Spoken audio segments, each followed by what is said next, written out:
waktu dan tempat, saya persilahkan Kak Iga membawakan presentasi kali ini. Oke, silahkan. Oke, makasih Kak Gali, dan makasih juga buat teman-teman Tanda udah ngasih kesempatan aku untuk nge-share beberapa ilmu mengenai Android Programming di Tekatif ke-9 bulan September ini.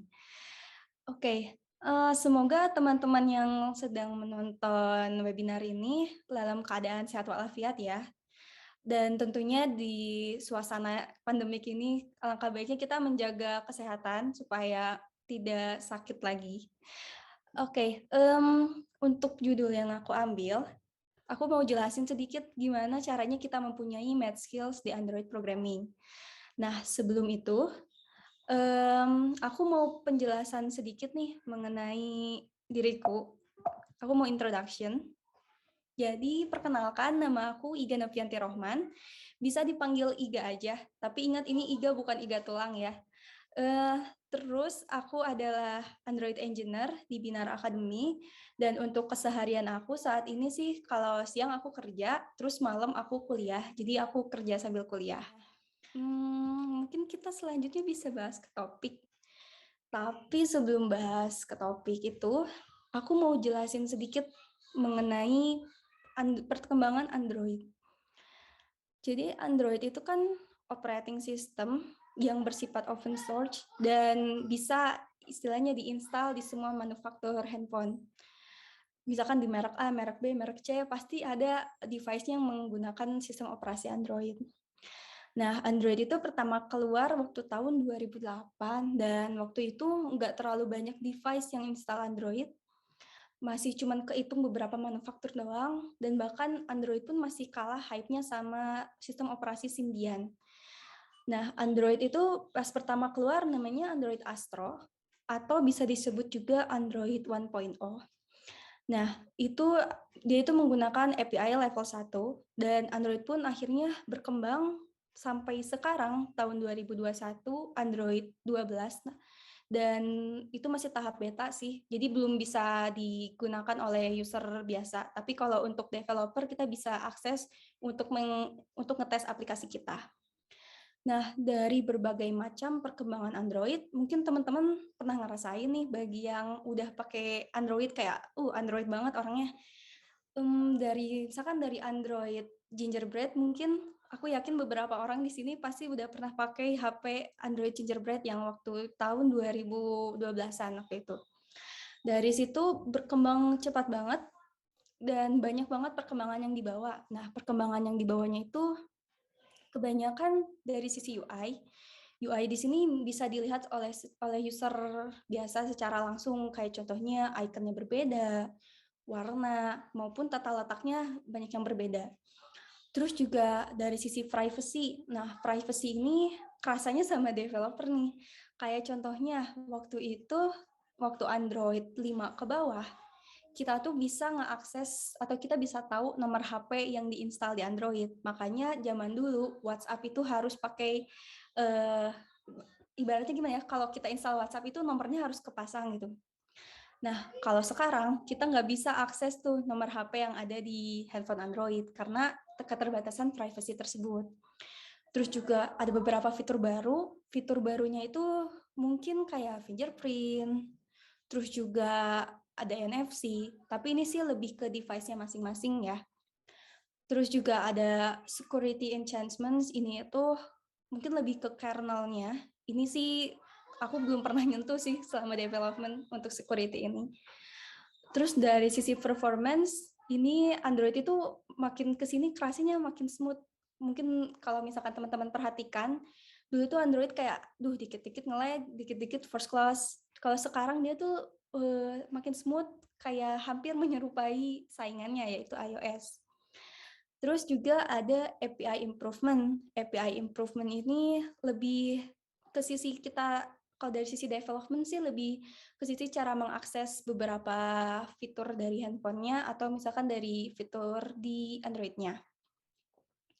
Nah, dari perkembangan Android tersebut, aku belajar beberapa hal sih.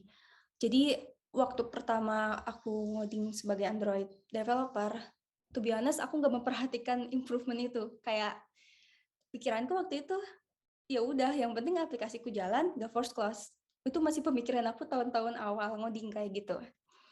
Nah, yang aku pelajari itu ada beberapa hal, yaitu yang mendasari aku untuk consider beberapa hal sebelum membuat aplikasi Android, terutama aplikasi Android yang dapat diinstal di berbagai macam device maupun versi.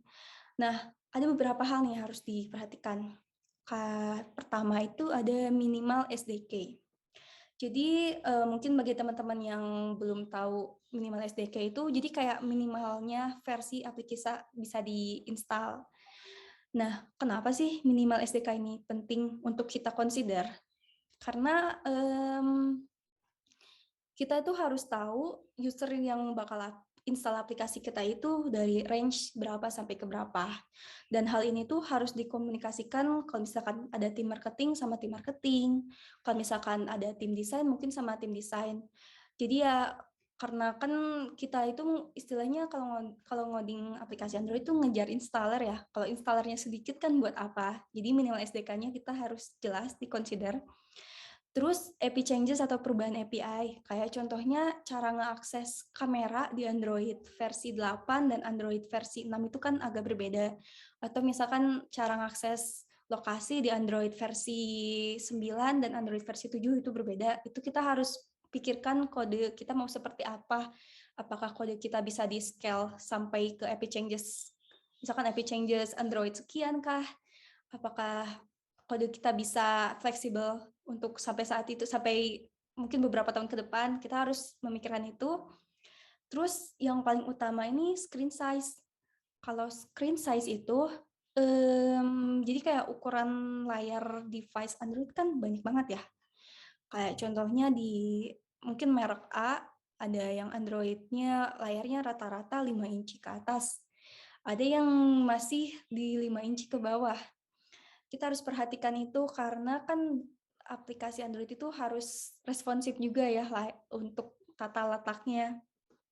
Terus juga dalam beberapa kasus, ada beberapa handphone yang dia itu punya kapasitas pixel per inch atau dot per inch-nya itu nggak besar gitu.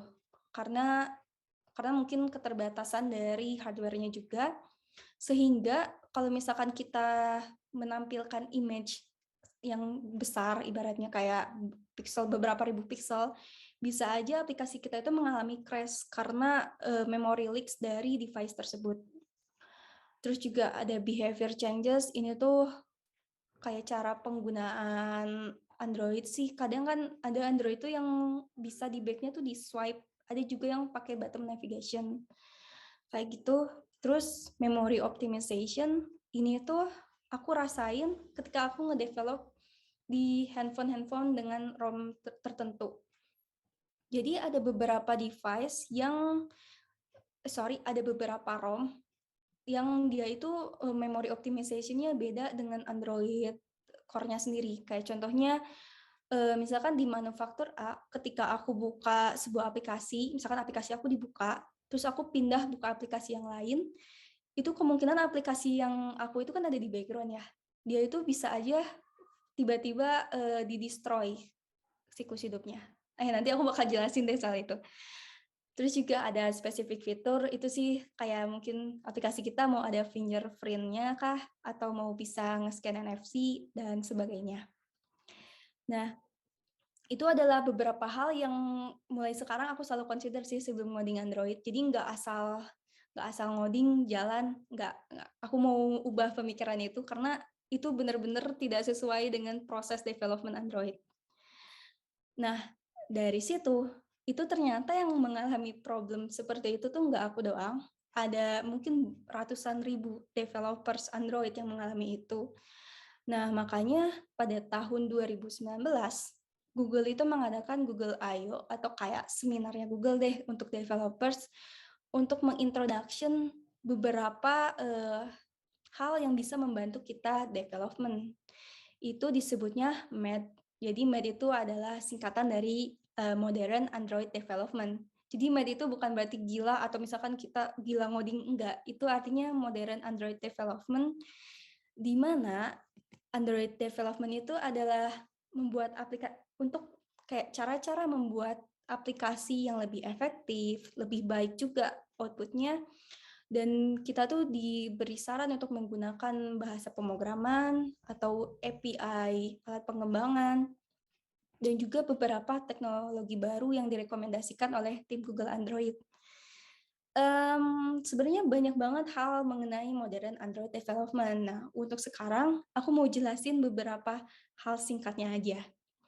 Nah, di modern Android development itu ada beberapa hal esensial atau dasar yang harus kita pahami dan sebaiknya harus kita harus bisa lah gitu. Mungkin dari sisi bahasa kita harus menggunakan bahasa Kotlin. Di sini teman-teman ada yang baru dengar nggak ya bahasa Kotlin? Mungkin dari developer backend atau frontend mungkin baru dengar aja, atau bahkan ada beberapa yang baru belajar Android mungkin baru dengar juga Kotlin kayaknya. Oh iya, baru. Jadi Kotlin ini itu adalah bahasa pemrograman yang baru, nggak baru juga sih, kayak udah beberapa tahun sih, kalau nggak salah tahun 2018 itu baru tenar. Dia itu adalah bahasa pemrograman yang pengganti Java. Nggak pengganti juga sih, kayak mirip-mirip Java lah. Nah, Kotlin ini itu disarankan untuk bisa kita gunakan sebagai pemrogram di dalam pemrograman Android, karena Kotlin itu ada beberapa kelebihannya. Kelebihannya itu diantaranya menghindari boilerplate code. Jadi boilerplate itu adalah kode yang ditulis secara berulang. Kalau dalam bahasa Java itu kadang kan kita suka menulis beberapa keyword atau perintah itu kayak berulang-ulang, sedangkan di Kotlin bisa lebih singkat. Terus juga Kotlin yang paling utama sih null safety. Karena kalau misalkan pakai bahasa Java, sering banget Android itu mengalami false clause atau error karena null. Itu namanya error null pointer. Itu adalah dua kelebihan Kotlin. Sebenarnya ada banyak banget dan aku nggak akan terlalu bahas banyak mengenai Kotlin karena aku yakin sih beberapa teman developer di sini udah pernah dengar Kotlin dan mungkin udah pernah coba juga. Terus untuk untuk aplikasi yang digunakan, kita disarankan untuk menggunakan Android Studio. Kenapa? Karena Android Studio didukung penuh oleh Google. Terus juga Android Studio sering dapat updates nih dari Google dibandingkan daripada Eclipse. Mungkin Eclipse juga udah jarang yang pakai ya. Soalnya sih aku juga udah jarang banget pakai Eclipse, seringnya pakai Android Studio. Nah, itu development esensial dari sisi bahasa pemrograman dan juga IDE yang dipakai. Untuk sesi ini aku nggak akan jelasin banget kedua hal tersebut karena menurutku udah cukup umum juga dan mungkin bisa teman-teman cari referensinya karena lumayan banyak juga pembahasannya.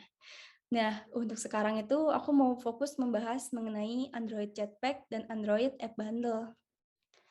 Oke, mungkin pas denger Android Jetpack kayak gimana ya? Waktu aku juga mendengar Android Jetpack tuh kayak agak lucu suaranya. Iya, namanya agak lucu gitu. Karena disebutnya jetpack, jadi kayak roket. Oke, aku bakal bahas duluan mengenai Android Jetpack. Jadi Android Jetpack itu adalah kumpulan library yang berfungsi untuk membantu developers mengikuti best practice dengan mudah. Terus juga ya boilerplate code juga bisa dihindari. Terus kita bisa menulis kode yang bisa berjalan di berbagai macam versi Android maupun perangkat. Jadi ya untuk hal-hal kayak tadi kesulitan beberapa perubahan API dan lain-lain di improvement Android bisa kita kurangi effortnya, kita bisa fokus langsung ke aplikasi yang kita buat. Sehingga aplikasi yang kita buat itu bisa dapat MVP-nya lebih cepat, terus juga pengerjaannya juga lebih cepat. Dan penggunaan Android Jetpack ini juga bisa membantu kita bekerja sama dengan tim lebih mudah gitu, karena best practice-nya pun akan sama gitu. Nah, di Android Jetpack ini tuh ada banyak banget sih pengelompokannya.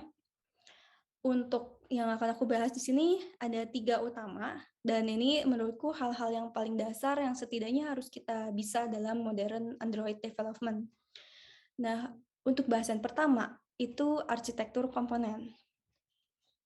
Nah, arsitektur komponen itu adalah beberapa komponen yang membantu kita membuat arsitektur pemrograman Android yang lebih baik. Dari arsitektur komponen ini itu ada beberapa hal utama, yaitu yang pertama life cycle. Mungkin buat teman-teman yang baru masuk ke dunia Android programming, jadi dalam UI atau screen atau aktivitas yang sedang berjalan dalam handphone, itu tuh mempunyai siklus hidupnya masing-masing. Siklus hidupnya itu diawali dari kita pas buka aplikasinya, sampai kita nge-kill aplikasinya atau mungkin kita tutup aplikasinya. Itu ada siklus hidupnya, ada beberapa step yang akan dilewati oleh UI. Nah, dalam pemrograman Android, kalau aku balik lagi ke pengalaman aku sebelumnya yang tahun awal Android asal ngoding, life cycle ini tuh kadang suka dilupakan oleh beberapa Android developer pemula gitu. Mungkin kayak aku waktu itu kayak ya udah ngapain life cycle gitu kan, yang penting aplikasinya jalan ya, yang udah nyala ya udah gitu. Tapi dalam pengalaman aku waktu itu, aku mengalami beberapa error tentunya. Terutama ketika aku menghandle beberapa aplikasi yang menggunakan Maps. Kayak Maps itu kan kita harus memperhatikan life cycle-nya, sedangkan dulu tuh aku enggak, jadi kayak ya udah asal berfungsi aja. Nah, kembali lagi ke life cycle. Di life cycle itu ada beberapa komponennya gitu.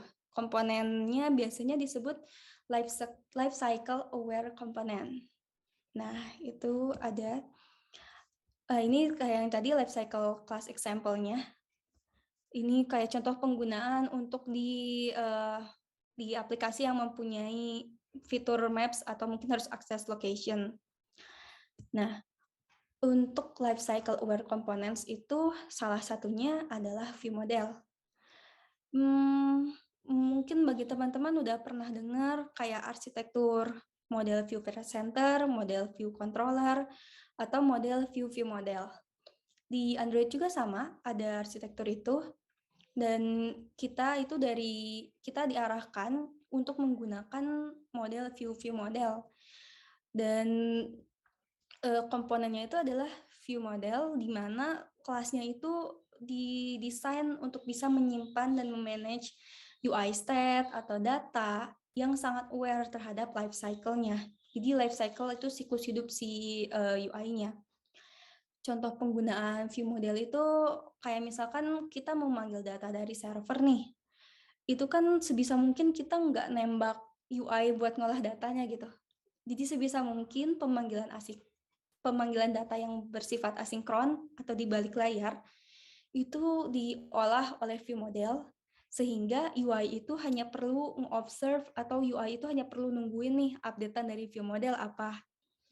Nah, view model itu kan karena dia life cycle aware, dia punya siklus hidup juga, tapi siklus hidupnya nggak singkat sih, maksudnya cuman ada satu siklus hidup, yaitu ketika aktivitas dibuka, view model itu sudah dalam proses dia sudah bisa dipakai. Tapi kalau misalkan aktivitas kita di close atau di destroy, dia udah sampai tahap on clear, alias datanya itu dihapus dari view model. Kenapa? Karena kalau misalkan datanya masih di keep sama view model, dia bisa menyebabkan memory leaks, dan memory leaks itu bisa menyebabkan force close ke aplikasi kita.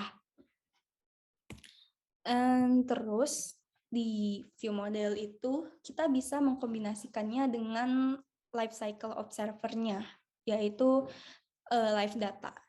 Jadi live data itu observable class. Kalau secara singkatnya, dia itu kelas yang hanya mengamati perubahan data. Kayak misalkan data user, kalau misalkan data usernya update, maka dia akan memberitahu kepada UI bahwa data tersebut sudah update, sehingga UI hanya perlu mengupdate tampilannya. Terus live data juga dia itu sangat life cycle aware. Jadi dia itu sangat peduli terhadap siklus hidup dari aktivitas itu dari UI dan dari servis yang sedang berjalan.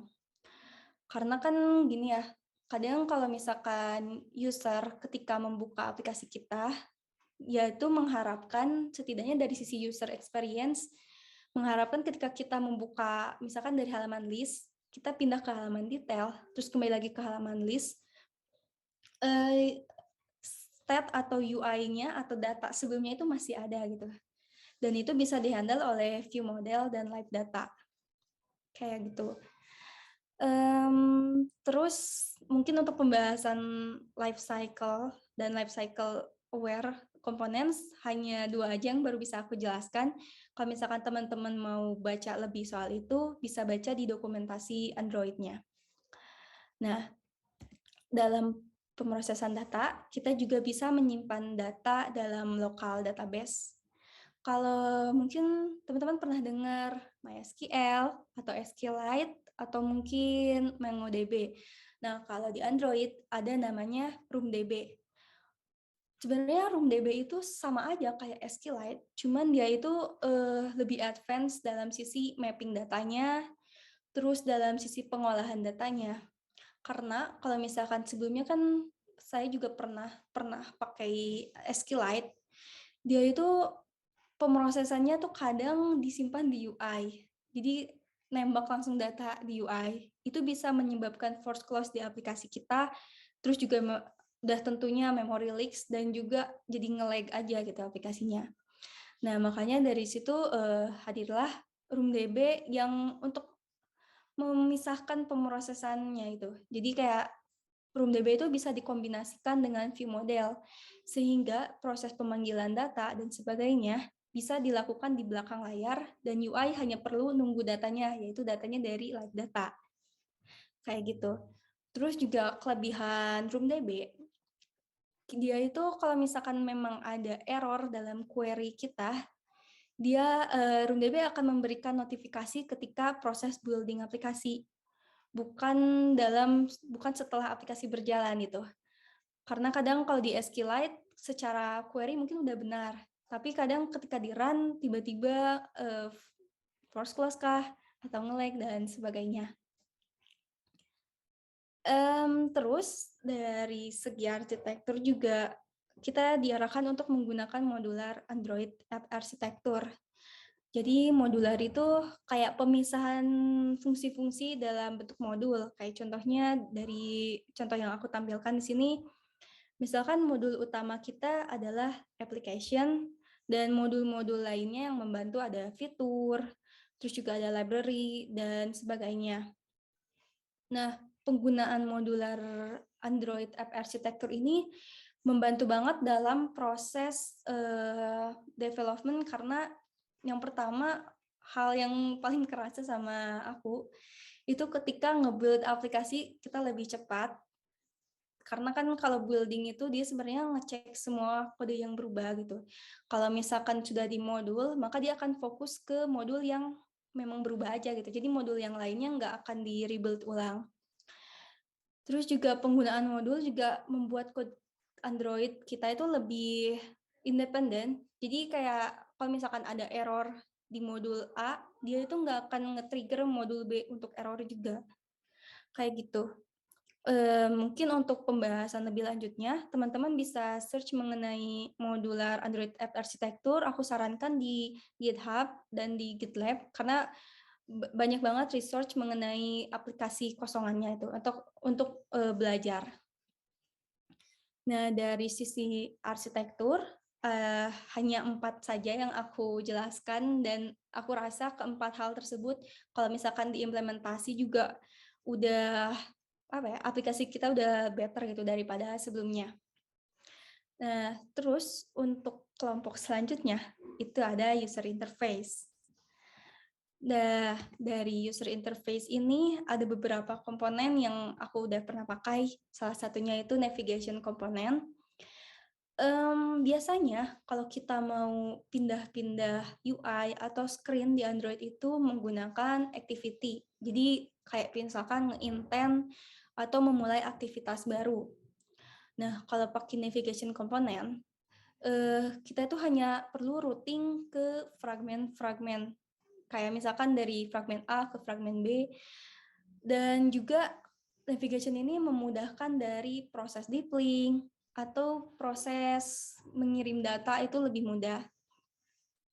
Terus juga Android navigation component juga membantu kita untuk mendevelop aplikasi yang lebih kompleks. Karena sebenarnya kalau kompleksitas code itu kan kadang suka ini ya, pas pindah-pindah halaman atau apa itu kan kayak agak ber-effort lebih gitu. Kalau pakai navigation kita cukup tambahkan function untuk action dan lain-lain. Nah, tapi di navigation itu ada beberapa hal prinsipal yang perlu kita pahami. Yang pertama itu ada fixed start destination. Jadi kalau misalkan teman-teman mau mengimplementasikan navigation, kita harus tentukan destinasi pertamanya apa. Kayak contohnya misalkan dalam navigation untuk proses autentikasi, nah destinasi pertamanya itu bisa login dan atau register kayak gitu. Terus yang kedua, navigation state itu merepresentasikan dari stack destination. Kayak gini, jadi kalau stack itu adalah history navigation kita sebelumnya. Mungkin kalau secara contohnya kayak gini, misalkan dari fragmen A atau UI A ke UI B dan ke UI C, maka stack-nya itu akan ada UI A dan UI B, karena kita lagi buka UI yang C, kayak gitu. Terus juga ada beberapa prinsipal lainnya, kayak contohnya up and back are identical within your app stacks. Up and back itu kalau misalkan dari sisi UI, itu yang ini teman-teman, yang icon back ini. Dia itu identikal dengan application stack-nya kita atau stack dari navigation yang tadi aku jelaskan. Terus juga button up ini nggak selalu artinya kita exit application, karena biasanya itu akan kembali lagi ke start destination. Terus juga dalam navigation, kalau kita menggunakan deep link, itu sama aja sebenarnya kita kayak navigasi secara manual atau ya pindah-pindah halaman secara manual. Untuk navigation sendiri ada beberapa batasan sih kalau dari notes diriku sendiri.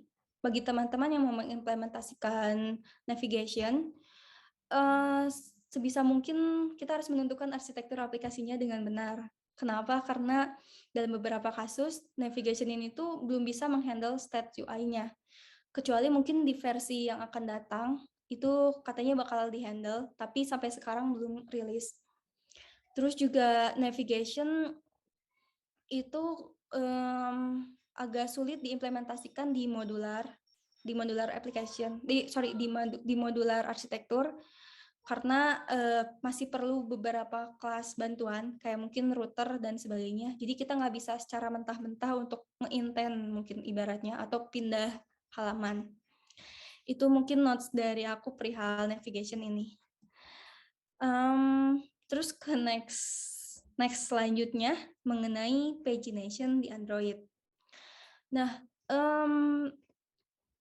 kalau misalkan teman-teman pernah install, pasti teman-teman pernah menggunakan aplikasi Instagram ataupun Twitter, itu kan ada proses scroll to refresh ketika kita nge-scroll ke bawah. Itu kita sebutnya pagination atau mungkin paging kalau di Android. Dan awalnya itu, pagination itu dihandle secara manual dari halaman UI. Jadi kalau dalam halaman UI, misalkan ketika user sudah scroll sampai beberapa posisi, kita refresh lagi data. Nah, kalau sekarang itu kita nggak perlu nge-handle secara manual, kita bisa menggunakan library paging yang bisa dikombinasikan dengan live data, juga bisa menampilkan data dari lokal DB. Terus hebatnya lagi, pagination ini tuh bisa bergerak secara asinkronus, jadi di belakang layar. Jadi UI hanya perlu menunggu update data aja dari pagination. Dan keuntungan lainnya, ini bisa mengimprove performance dari aplikasi. Karena kan kalau user nge-scroll itu pasti ekspektasinya ingin langsung gitu kayak lebih smooth aja kan. Sedangkan kalau secara manual itu kadang ada beberapa case yang menyebabkan memory leaks. Tapi sebenarnya secara manual juga aman, hanya saja effortnya lebih gitu. Itu pagination. Nah, terus kalau dari sisi membuat UI XML, yang paling membantu itu menggunakan library material design. Material design itu sistemnya sangat adaptable, juga ada guidelines, ada komponennya juga yang bisa membantu kita membuat interface-nya itu yang lebih baik. Ini aku rasain banget sih ketika misalkan harus membuat UI, misalkan avatar yang berbentuk bulat, itu kadang kita perlu sampai 2 komponen, kayak contohnya pakai card view dan juga image view. Sedangkan kalau pakai material design, ini bisa membantu kita membuat shapes lebih mudah karena kita bisa membuat stylenya sendiri. Mungkin kalau dari kayak contohnya kalau dari sisi web, kayak kita bisa bikin kelas CSS-nya lah kayak gitu. Itu kalau di material design. Terus juga material design mendukung aturan desain yang sekarang dan juga guidelines-nya lebih mudah. Tapi ada beberapa kekurangan sebenarnya dalam beberapa komponen material design, itu cuma bisa dipakai di Android 6.0 ke atas atau API level 23 ke atas. Itu dari sisi UI. Duh, cepet juga nih aku jelasin. Oke, untuk yang terakhir sih dari sisi media, ini ada satu hal yang mau aku jelasin, yaitu kamera X. Kenapa aku mau menjelaskan ini? Jadi aku pernah ada pengalaman ketika aku mau membuka akses kamera untuk device-device, misalkan kayak mau upload gambar atau apa, itu kan device itu kan terdiri dari berbagai macam manufaktur. Nah, dalam beberapa kasus, ada beberapa device yang ketika kita mencoba akses kamera dan mengambil gambar lewat kameranya itu, kita nggak bisa nge-save image-nya. Itu aku pernah ngalamin kayak gitu, dan akhirnya dari situ aku mencari gimana sih caranya kita menghandle case seperti itu. Ternyata kita bisa menggunakan library Kamera X. Jadi Kamera X itu membantu kita mengakses kameranya itu lebih mudah karena Kamera X itu bisa bergerak secara konsisten, terus juga bergerak di berbagai macam API Android. Tapi ada batasannya, dia itu bisa digunakan dari Android 5.0 ke atas atau Android Lollipop ke atas. Untuk cara penggunaan kamera X, bisa teman-teman baca juga di dokumentasi Android-nya. Karena kebetulan kamera X ini itu banyak banget kayak penggunaannya, juga beberapa kombinasinya gitu. Kayak misalkan kita bisa nge-crop gambar dan lain-lain. Dari Android Jetpack sih pembahasannya segitu aja. Dan sekarang itu, oke ini tadi udah aku jelasin ya. Kita mau bahas mengenai Android App Bundle. Nah, dari Made Android Development sendiri, selain dari sisi development yang dianjurkan, kita juga dianjurkan untuk mendistribusikan aplikasi kita menggunakan Android App Bundle. Android App Bundle-nya sendiri adalah sebuah uh,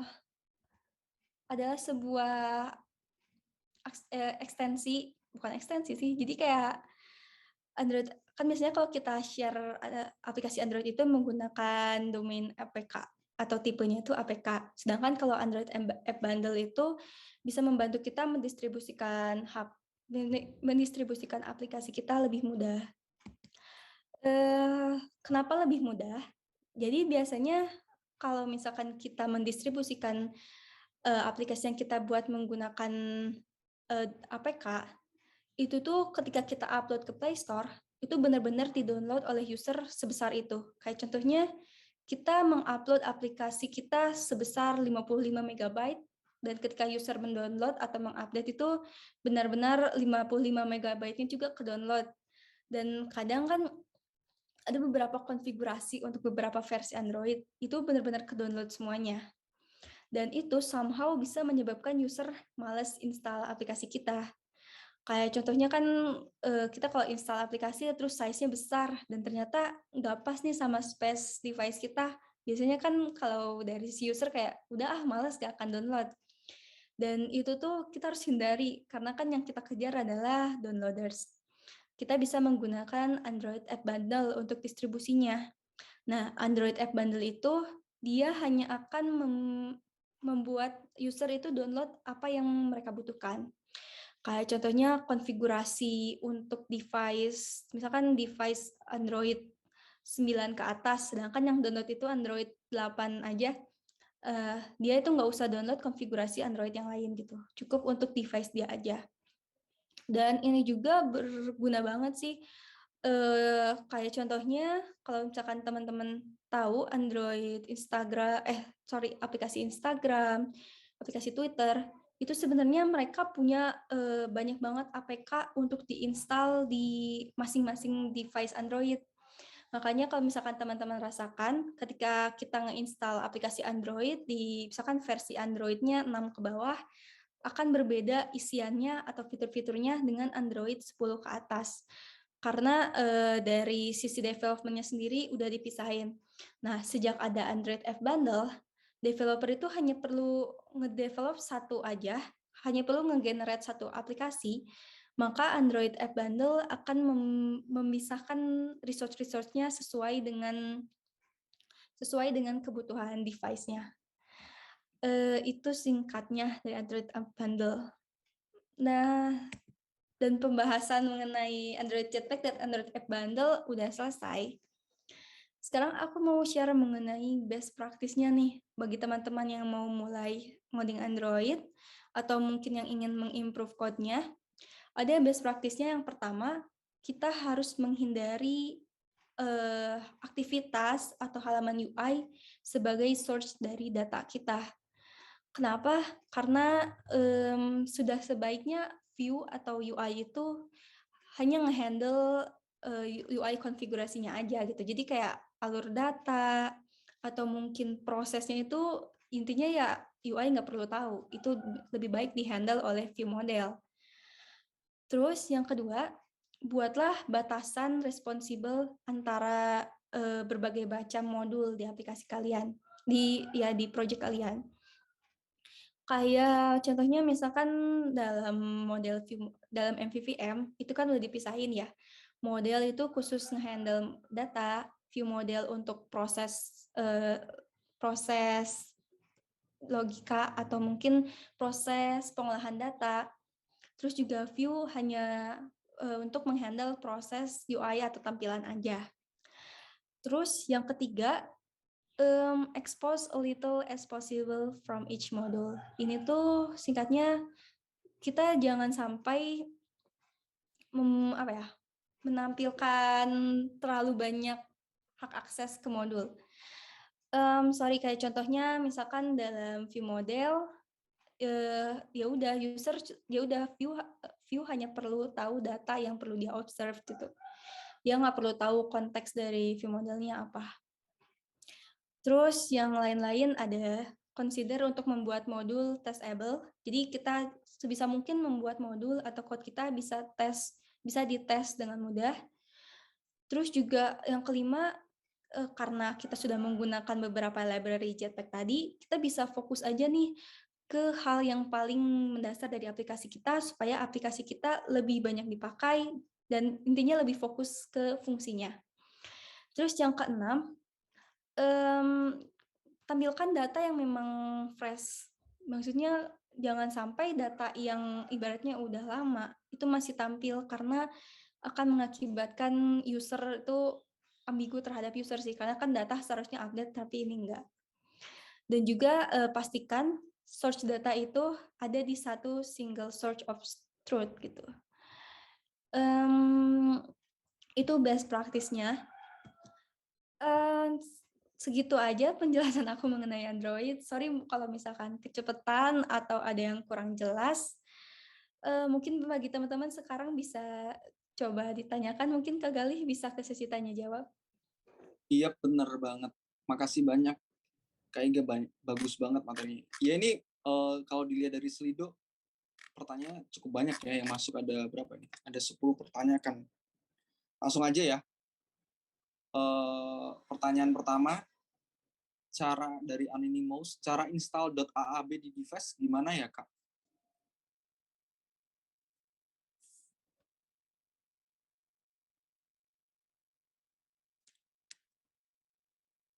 Halo? Masih di mute, Iga? Oh Sorry. iya. Oke, kalau cara install sendiri, oke, biasanya sih kalau aku langsung di ini aja sih, biasanya pakai yang APK, nggak pakai AAB, karena AAB itu kan untuk diproses di Google Play Store ya. Jadi kalau misalkan secara install langsung ke device-nya langsung itu, sorry kalau sepengalaman aku belum pernah dan setauku nggak bisa. Cuman bagi teman-teman yang mau install AAB itu udah pasti diolah sama Google Play Store, jadi tinggal download aja sih. Kayak gitu mungkin jawabannya, sorry kalau misalkan ada yang kurang. Oke, gitu. Oke, semoga menjawab. Ini ada tadi Mas Yaser, katanya pakai AB Tool. Keren. Oke, thanks. Pertanyaan, waduh ini pertanyaannya gimana? Kak Iga masih single nggak? Waduh ini enggak. Boleh Oke. dijawab, di skip boleh nggak? Oke. Ini harus dijawab yang masih single? Nggak usah Oke. dulu kali. Oke, pertanyaan next-nya, antara Kotlin dengan Flutter, learning curve-nya yang paling cepat apa ya, Kak? Oke, kalau menurut aku sih learning curve-nya, aku sebenarnya belum pernah coba Flutter lebih dalam. Tapi yang kalau menurut aku pasti paling gampang itu Flutter. Karena Flutter itu dari sisi widgetnya sendiri lebih mudah lebih mudah dibuat. Terus juga mungkin resource-nya cukup lebih banyak kalau menurut aku sih daripada Kotlin. Sedangkan kalau Kotlin sendiri agak tricky di bagian OOP-nya. Kayak gitu sih. Terus juga kalau Kotlin, kalau menurutku sih seminimal mungkin kayak tahu mengenai Java-nya juga. Itu sih, Berarti Kak. lebih cepat ini ya, Kak? Ya, Oke. lebih cepat Flutter sih, karena dari dia itu kan framework ya. Ibaratnya kita bisa mengikuti framework-nya aja. Sedangkan kalau Kotlin itu kan kalau bikin aplikasi Android kayak bener-bener harus ditentuin arsitekturnya apa. Terus juga ada beberapa hal yang perlu ditimbangkan. Itu, Kak. Semoga menjawab ya, teman-teman. Oke, pertanyaan selanjutnya. Apakah semakin ke sini, versi terbaru, penggunaan memori di Android itu semakin besar? Jika iya, menurut Mbak Iga, apakah sepadan dengan fitur-fitur terbarunya? Jawabannya iya, penggunaan memori di Android itu semakin besar. Terus kalau misalkan apakah sepadan? Menurutku iya sih sepadan. Cuman ya kalau misalkan dari sisi user kayaknya nggak ini ya. Tapi kalau misalkan fitur fitur utama, iya sih sepadan. Duh, sorry aku agak bingung nih jawabnya. Mungkin ini sepadan apa ya? Iya, maksudnya sepadan memori RAM kah atau memori local storage gitu. Karena kan kalau misalkan penyimpanan memang sepadan karena kan fungsinya juga kalau digunakan user ya berarti berguna gitu. Oke. Oke. Selanjutnya, Kak, katanya Swift dan Kotlin mirip-mirip ya. Kalau untuk development, oh sorry, Kak katanya Swift dan mirip-mirip. Kalau untuk developmentnya gimana ya? Oke, mirip-mirip, mungkin mirip-mirip dari ininya ya, kayak keywordnya, kayak mungkin cara mendefinisikan variabel dan sebagainya. Cuman kalau untuk development-nya agak beda juga sih. Kalau misalkan pembahasannya ke mobile development-nya, ke iOS-nya, itu beda dari sisi apa ya? Mungkin building Gradle-nya apa ya? Kalau di kalau di iOS tuh aku lupa sebutannya.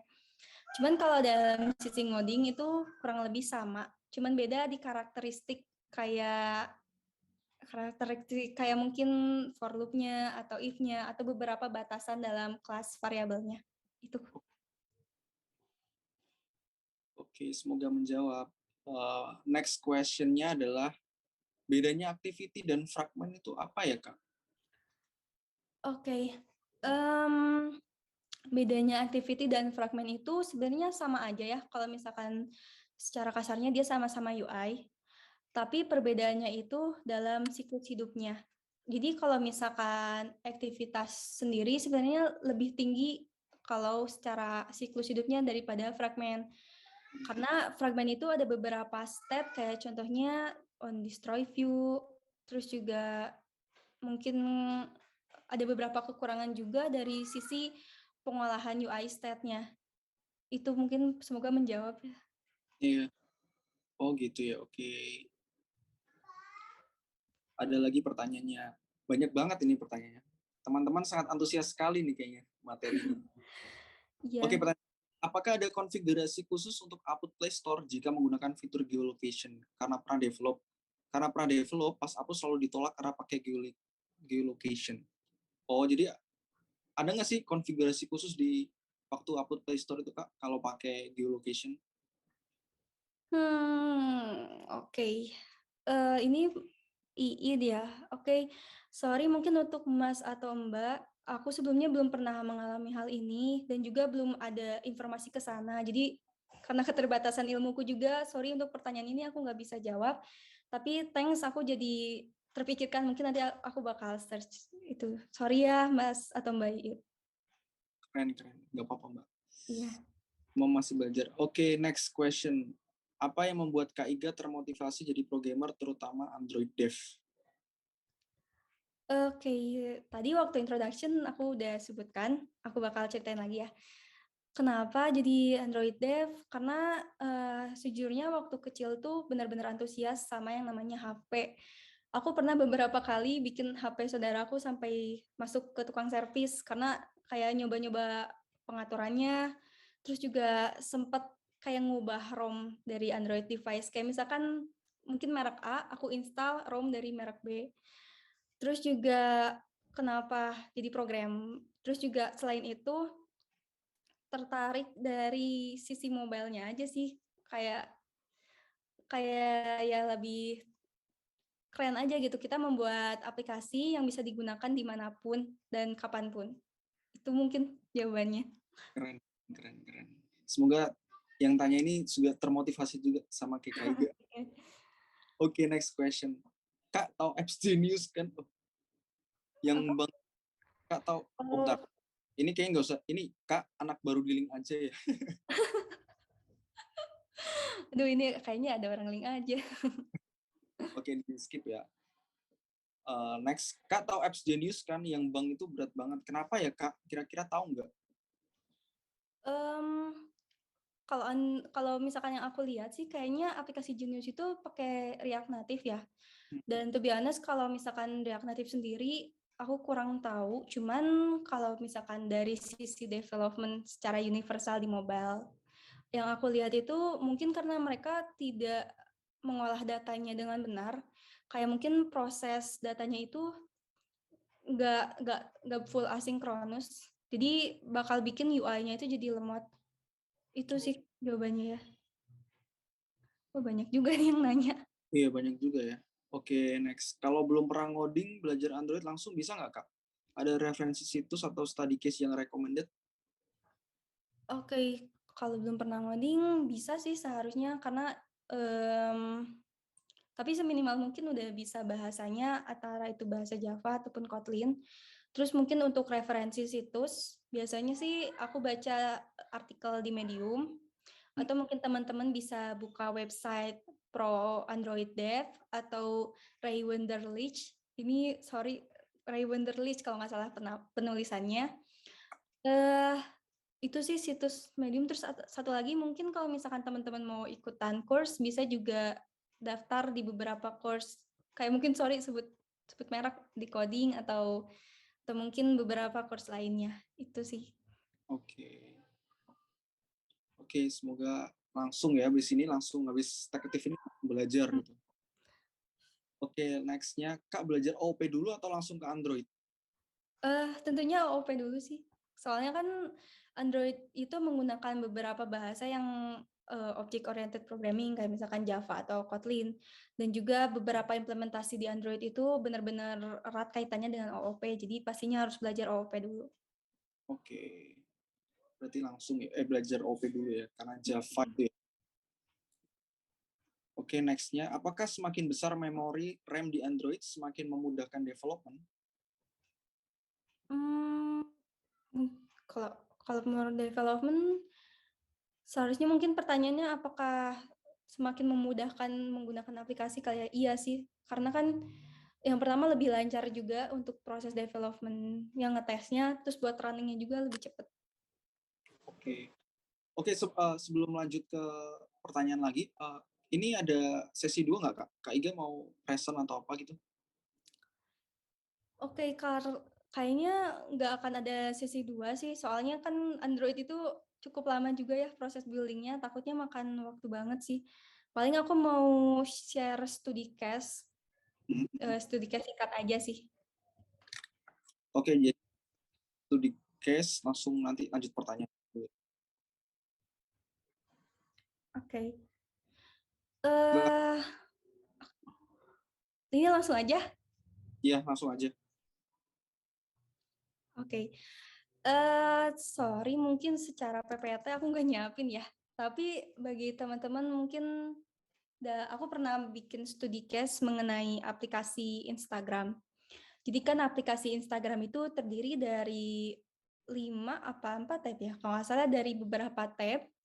Dan setiap tabnya juga mempunyai beberapa behavior khusus. Nah, studi case-nya ini misalkan di halaman homepage atau beranda itu tuh ada terdiri dari berbagai macam list foto, juga ada beberapa macam list foto, terus juga ada apa itu yang di atas story ya. Nah, kalau misalkan studi case aku secara UI, secara arsitektur, kita bisa menggunakan navigation komponen. Kenapa? Karena sesuai dengan behavior dari Instagram sendiri, ada kan kayak misalkan kita di halaman beranda, terus kita buka profil orang, dan kita klik lagi bottom sheet beranda, dia itu akan kembali ke stat sebelumnya.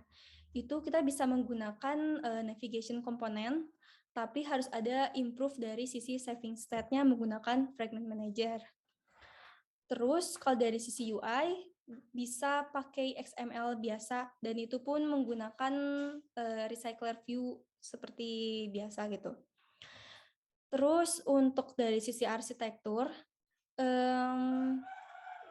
Instagram itu kemungkinan menggunakan MVVM atau mungkin lebih advance lagi ada MVRX. Dan Instagram juga pasti memanfaatkan fungsi dari RoomDB untuk menyimpan stat atau data sebelumnya, atau untuk menyimpan data-data utama sebagai informasi statnya gitu. Terus juga Instagram pasti memanfaatkan lifecycle komponen, kayak contohnya kayak live data dan sebagainya. Terus Instagram juga sedikit menggunakan beberapa halaman yang bersifat web view, kayak mungkin contohnya FAQ dan lain-lain. Terus apa lagi ya? Kalau mungkin teman-teman ada yang bisa ini nggak? Misalkan dari Instagram dia pakai apa gitu? Mungkin dari komentar. Nggak ada ya?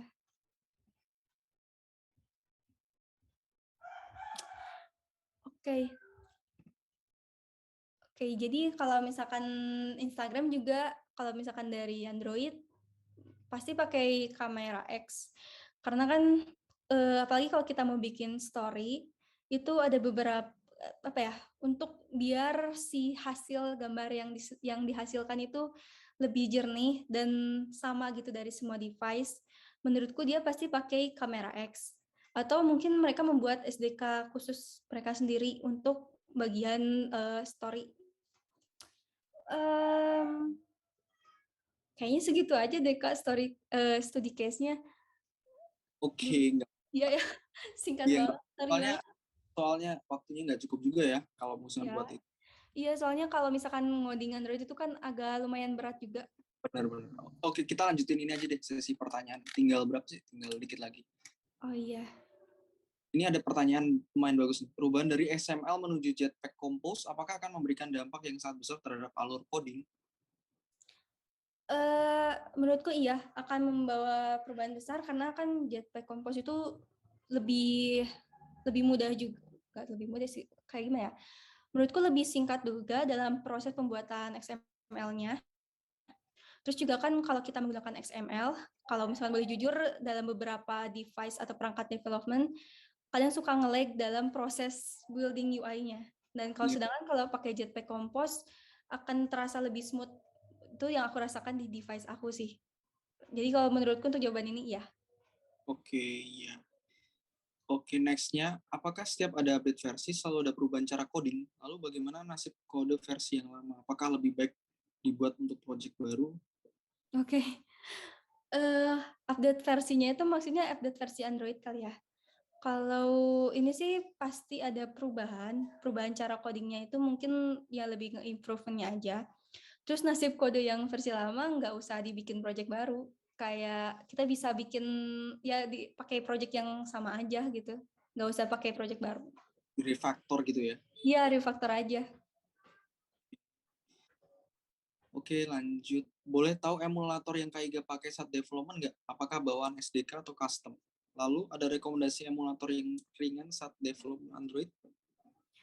Oke, kebetulan aku pakai dari bawaan SDK aja sih sama real device. Jadi nggak pakai SDK nggak pakai emulator yang lain gitu. Pakainya yang biasa aja. Soalnya yang aku rasain sih yang biasa juga udah nggak bikin lemot sih ke device aku. Oke. Oke, ini ada pertanyaan bagus lagi. Gimana cara menghindari reverse engineer? Karena sekarang banyak sekali tool buat reverse engineer dan akhirnya base URL ketahuan. Oke, mungkin kalau misalkan teman-teman yang memang Android developer bisa kita pakai Artifactory di local properties, mungkin di Gradle. Kalau misalkan di dalam project itu kan ada paling bawah ada Gradle, terus ada local properties, kita bisa ngeset di situ. Jadi sebisa mungkin orang yang memang ngedownload memang mendownload project kita atau nge-reverse engineer itu dia nggak tahu URL-nya karena URL tersebut hanya bisa diketahui oleh orang-orang khusus. Jadi kalau dari pengalaman aku sih biasanya untuk konfigurasi gitu dilakukan di lokal code-nya kita aja. Jadi ketika di-upload kayak gitu ditutup, dia pakai security khusus lah. Oke, ya gitu ya. Oke, lanjut. Ini Mas Iit tadi yang tanya. Saya pernah pakai library OpenCV. ZES aplikasinya bisa sampai ratusan mega. Apakah ada cara untuk mengurangi ZES aplikasinya? Misal cara optimasinya atau gimana? Oke. Kayaknya Mas Iit ini jago banget Android ya. Iya, kayak Oke, paling saran dari aku sih pakai dynamic fitur. Jadi ketika proses download oleh user itu aplikasi kita size-nya masih kecil. Tapi kalau misalkan user udah mau pakai fitur tersebut, dia auto nge-download aja. Ya, jadi paling kayak gitu sih kalau misalkan life hack-nya. Dan kalau misalkan udah nggak kepake lagi, mungkin bisa dibuang aja gitu modulnya. Oke. Itu kira-kira Mas Iit insight dari Kak Iga. Iya, kayaknya jago banget nih. Oke, lanjut. Pertanyaan terakhir nih, Kak. Aku pernah ikut bootcamp, tapi karena nggak punya dasar, pas ikutan jadi bingung banget. Iya dong. Iya sih, kalau saran dari aku sih belajar Android, kebetulan aku juga waktu pertama belajar sendiri, eh aku nggak ikutan bootcamp, karena kalau aku ngerasa sih kayak tertekan banget untuk di satu source aja gitu. Paling aku baca dari dokumentasi Android-nya dulu sih, atau enggak mungkin baca atau enggak mungkin download beberapa project simple di GitLab atau GitHub. Itu sih. Oke. Kalau misalkan pengen belajar dasarnya dulu. Iya, makasih juga. Ini ada. Terima kasih Kak Iga sharingnya. Iya. Keren banget sih emang. Oke. Oke, makasih Kak Junta deh habis ini. Lu join ke Tada, Kak, abis ini, Kak.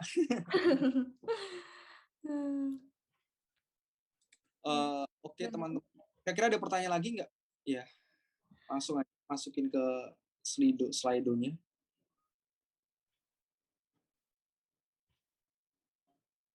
Kayaknya nggak ada ya. Oh ya, udah nggak ada pertanyaan lagi ya ini.